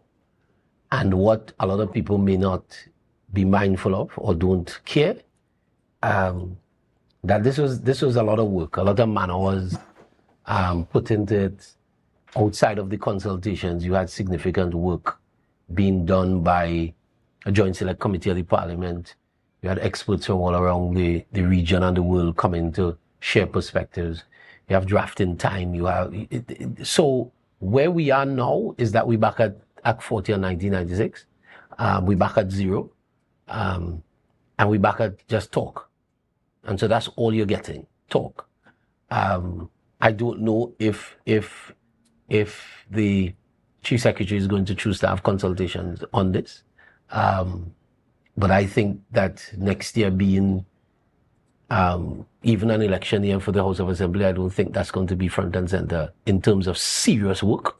What it will be more gang talk and gangster talk and badman talk, and we don't like Trinidad and this and that and the other, and we're going to the United Nations and we're going to international agencies and all that nonsense. The reality is you talk that kind of talk if you're looking for independence. Because the truth is, even if you go to international agencies, you are still required to come to your parliament to get what you may want. And I don't know if it is that the administration is hoping that they'll win 2 seats in Tobago and that will give them some kind of a leg up to get autonomy. The truth is, as the MP for Tobago West usually likes to say in a very calm voice, 2 seats are far cry from 41. And so you still require, and you see, this is what we don't understand. We could have had the island government bill passed, or we had it passed. But if the government could have chosen to water down the Constitution Amendment Bill and get it passed as well, you know. And then we could have had something. But then the reality is, the same persons who are crying say we will water down something and we don't want any water down thing. And so we're back at, we're nowhere. In reality, we are at ground zero again. We are at 40 of 1996 that everyone complains about who's worked in the system. That's inadequate for Tobago's development. But let's look at it from this perspective. Even if we, I will allow you to. Yeah, one point. So it's ironic that the Chief Secretary labeled the Prime Minister house slave. But this very same Chief Secretary is saying to the people of Trinidad and Tobago, an independent sovereign nation, that rather than us, in a very sober way, treat with our issues, we are going to the people he likes to call the colonizers to settle our dispute. And to me, it is not even on the topic of going to international organizations, because even if we do go to the international organizations, we would then be required to demonstrate that the position being presented is the position of a representative sample of the population.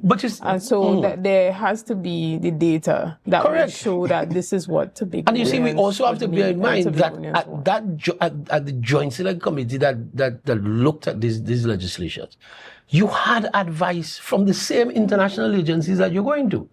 And so this talk, and you see, I want to debunk something. The Chief Secretary is now talking about these 4 things that they want done, and federalism is at the top of it. The truth of the matter is, Chanel, that conversation about Trinidad and Tobago becoming a federal state came as part of the conversations in the consultations back then. It was not agreed on by the people. Because you see, what persons may not understand, and we'll say it again, a federal system requires 3 governments. A federal system requires a government in Tobago, a government in Trinidad, and a federal government that oversees Trinidad and Tobago. And so it was felt at the time that is not what we want. Now, if as the Chief Secretary you are now saying you're proposing a federal system, then you have to go out for consultation with that. You can't expect to try and squeeze that in the parliament like that. It doesn't work like that. You have to then go out for, and that's why I made the point that the process that the Chief Secretary should have followed, and this is what leadership is about, and clearly he does not have a clue where leadership is about, what leadership is about. You were in governance for 3 years. From the time you came into office, instead of jet setting all over the place and making all kind of hasikara and making all kind of bacchanal and calling the Prime Minister house slave and all this kind of nonsense. Disrespectful. The first thing you should have done, and listen, I don't know how Tobagonians who are known to be respectful people can be applauding that statement that the Chief Secretary And he has brought the office of Chief Secretary into disrepute by calling the Prime Minister of the country. It doesn't matter if you like the man personally or not, but you're calling the man a house slave because you disagree with the process. And the point I was making, you came into office, the first day, if you campaigned on autonomy for Tobago, the first day you should have set up a process by which we do consultations on these bills. By now, where even last year we would have done the consultations already, you could have had a draft statement, brought it to the House, debate it. You have the majority in the House. So obviously you would have won the debate. Send the consensus, the amendments to have a conversation with both Prime Minister and opposition leader. Send the thing to the Parliament. Right. Get on the media. Say this is what we've done. This is where we're at. This is what we're asking for. We had these conversations, and now we're waiting on the Parliament of the Republic of Trinidad and Tobago to do what it is supposed to do. And when you do that, if you don't get what you want, then you could run. Then you could make bacchanal. Yeah. But don't make bacchanal before you even work. Because that's what's happening. We have a Chief Secretary and administration that is insistent on making bacchanal for bacchanal's sake when they're not working. Understood. And we have an emergency notice that we need to make right now. So just allow me to announce that the Corporate Communication Department of the TRHA advises that due to an electrical outage earlier this morning, phone lines and related services will be impacted today, Tuesday, the 10th of December. The affected sites are Scarborough General Hospital and the Tobago Regional Health Authority's head office located in Glen Road, Scarborough, and they are working to rectify the situation as soon as possible and would update us on when the situation has been resolved, and apologizes for any inconveniences caused.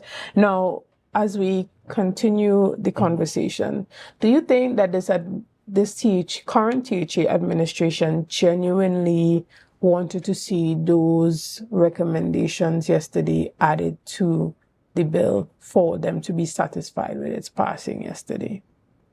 I can't say whether they genuinely, but what I could do is based on the operation, because if you were genuine in your intent, then you would have done the work, because you can't be genuine in your intent and send the recommendations 5 minutes before a sitting. That it doesn't work like that. And then even the process, if you are genuine, you would have a conversation with the Prime Minister. You send a WhatsApp to the highest office holder 2 minutes before a debate and expect that to be considered in any serious way. And then you have your friends in the UNC who also had the information. And if they too recognize that you were genuine, then they would have put it on the floor during those, because I don't know if you all noticed. So what the UNC did, I believe that MP Saddam Hussein had so Chief Secretary Augustine providing him with the information, and so he was quite aware. And if he was a mouthpiece for the Chief Secretary, what he did was simply, just as this paper did, simply raise the concerns. But when it was put by the leader of opposition, who leader of government, who was tabling this committee stage of the debate of the motion of the bill. He simply, when the question was asked, "Do you have an amendment?" They had none, zero. So it was clearly what the Chief Secretary did is provided the UNC with an excuse to reject the bills. And that is what it was there yesterday. It was political gimmickry and gamesmanship. Because if you're genuine about Tobago getting more, for instance, if you found that 6.8% was genuinely inadequate, the UNC could have proposed an amendment for 8, a minimum of 8. They did not. If you found that you wanted, in terms of definition of Tobago, if you wanted more than 11 nautical miles, the UNC could have said they proposed 16, but they did not. And therefore, what happened there yesterday was simply the chief secretary being used to provide the UNC with a getaway card to derail those bills that carried the dreams, the hopes and aspirations, not just of the PNM or you, but all of Tobago, because this represents the future of Tobago. And therefore, this is why, as a minority leader and as the PNM, we went out and about, genuinely trying to educate. We weren't foisting our position on Tobagonians, but just educating Tobagonians for them to understand the benefits. What are you going to benefit from as the average Tobagonian? And we told you, you will definitely, when you compare it to Act 40 of 1996, the benefits were significant. Every Tobagonian, you hear this administration complaining almost every day that they don't have enough resources, they don't have no money, that all their line items are underfunded. And you are getting an opportunity to get $1.5 billion that would more than resource those underfunded line items. And you refuse that to remain with the very thing that you're complaining about. And for how long, we don't even know. This might be something that Tobago would have to go on for decades again. And even in the aid memoir that was presented by the Chief Secretary yesterday, is there anything in there that you particularly agree with or could have seen the PNM agreeing with and implemented had it been submitted earlier? Well, the point about it is this document is a document of recommendation, but what I found interesting is that the position held by the Chief Secretary and Mr. Troy Charles on the 29th of June 2021, those were considered and the majority of those amendments were included. So it, as Senator Hislop said, had the Chief Secretary done his work, took the leadership required, genuine leadership, and this exposes the Chief Secretary's lack of leadership skills, because any good leader that was really interested in bringing this to a successful outcome would have done the necessary work, would have done the consultations, would have had these amendments agreed upon, taken to the House, tabled, and then transmitted to the Cabinet as was done with the initial bills. Because the template was already there. This is how Tobago got to this point. It was through consultations, then taking the consensus of those consultations, putting it into legalese that can be formulated as bills, taking those bills to the House, having it approved, and when that was approved, it was transmitted, and therefore that was the process to which the Chief Secretary, if he was serious about getting this successful, should have adopted, but he did not. Same question for you as well, Senator Hislop. So just to add some back into what the minority leader said. Now, the document came with recommendations and even suggestions as to how to amend certain things. And the point that we keep making is that at the process of amendments at committee stage, and leader of the House, Mrs. Camille Robinson Regis, kept asking MP Saddam Hussein, do you have amendments? And I want to make it very clear to us that MP Saddam Hussein had the same aid memoir, had the same document, with the same suggested amendments, right? At no time, you could check the records, at no time did MP Saddam Hussein suggest any of the amendments or any of the recommendations as amendments. At no time did that happen. Now, for me to answer if there are any, listen, you cannot, and I'm not going to say that I disagree or agree with what may be the document, because you have to look at amendments as part of the whole, right? And so when you're looking at making amendments to legislation, you have to understand the ramifications of the amendments. So, and this is the reason why we keep saying that the process, if the process was followed properly, then we would not have been at this position, because you would sit with your drafters, you would sit with the parliamentarians, the prime minister, with the opposition leader. You'll sit and you'll work out what can be added as part of the whole. And I want to address also the issue that persons are saying that what was sent down from Tobago, Tobagoans already spoke back then, and what was sent down was not what was being offered. And the reality is, bills that come to the parliament that go through your legislative process, and I'm trying to remember the name of the committee. It'll come back to me, because there is a department within the parliamentary. Is it the LRC, legal reform? No, I'll remember just now. Yeah. Right, that looks at all bills that come to the parliament and go through it, make sure that it is in right drafting language and all of that. Because I was reminded this morning that not every lawyer knows how to draft legislation. Because I was told that that's a one-course at UWIDN. And then there's some people who want to be drafters, go on to do a master's in legislative drafting. And so there's a particular language that legislation has to have and all of that. And those are the kinds of things that we were saying that needed to be done before we got to the stage yesterday. Do the work.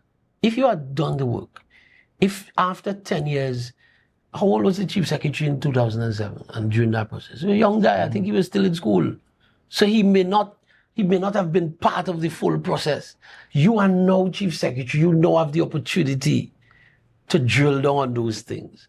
Do the work now. Do the work and go through the process. We would not be here. Right. And where do you think, from both of you, as we wrap up our discussion this morning, where does Tobago go from here? What is the next step to ensure that Tobago gets what it wants? I mean, the chief secretary recommended that he would be going to the international agencies to seek assistance in securing Tobago's autonomy, but we know that would entail consultation again, the same consultations that have been recommended. But that's the process. But where do you think we go from here? I would love to hear what the chief secretary plans to tell those international organizations and bodies.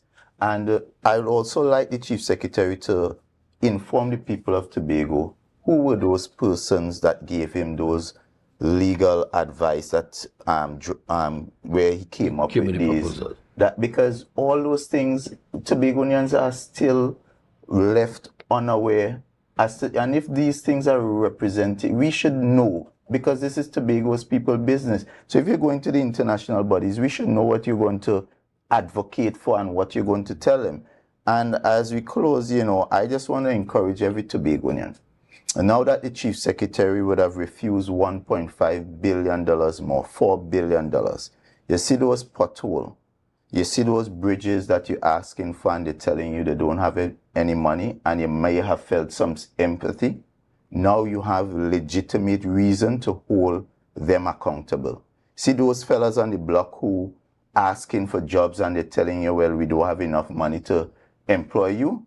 Now you have a reason to hold them accountable, and you hold them accountable with your fingers.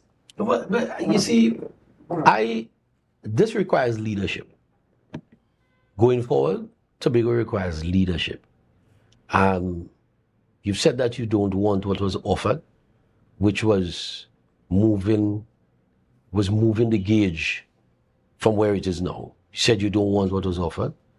It requires you to now go back out to the people, put what you are suggesting on the table, go back out to the people and have consensus. Because again, there was significant work that was done to get us to this point. The chief secretary scuttled the process, and now the responsibility lies on his shoulders.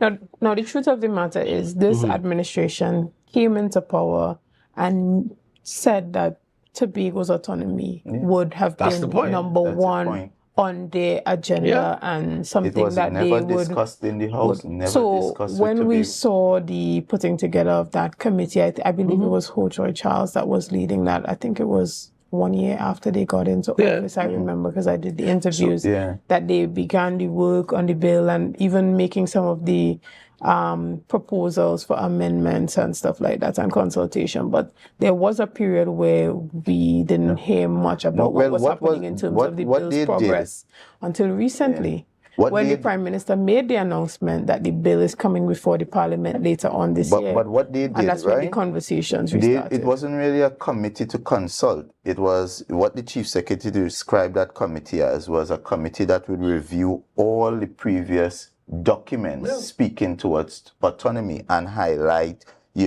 areas of agreement, areas, and then but nothing came out of there that. was a document that came out of it, Well, actually. so imagine. I got a copy of it from Dr. Remy. I am an assembly legislator,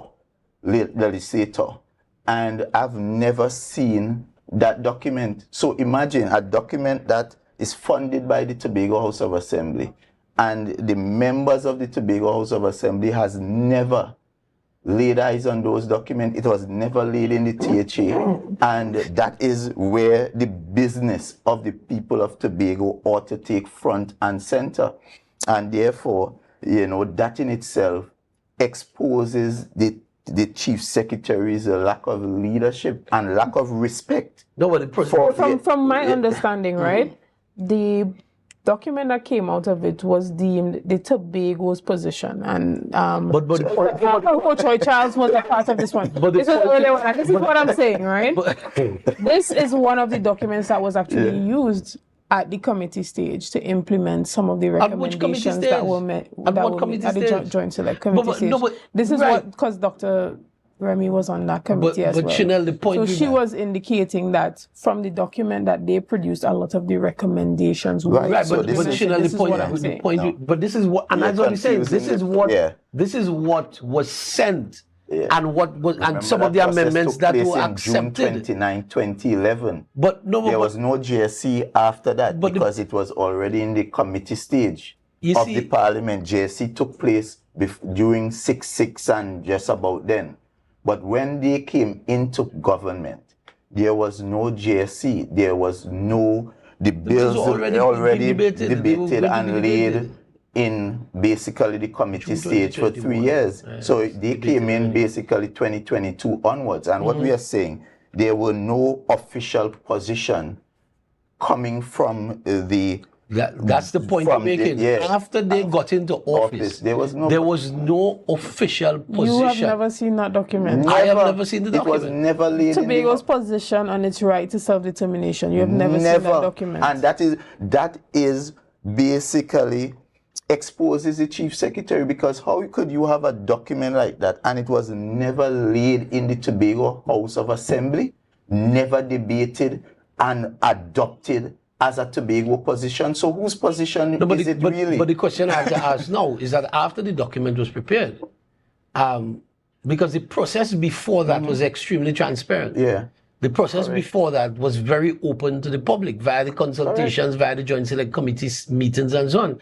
So after this document was prepared, the question I have to ask is, where did the document go? What did the document...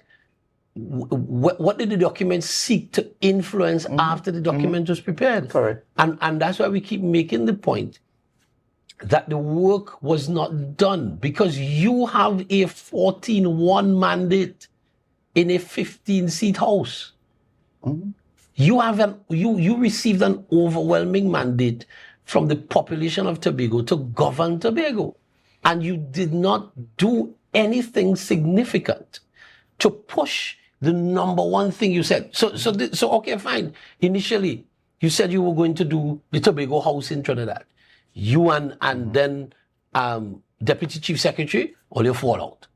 Right? So that whole process of the Tobago House squashed. But after that was squashed. And even when that was implemented, what happened? What work was done out of the Tobago House to push Tobago's agenda?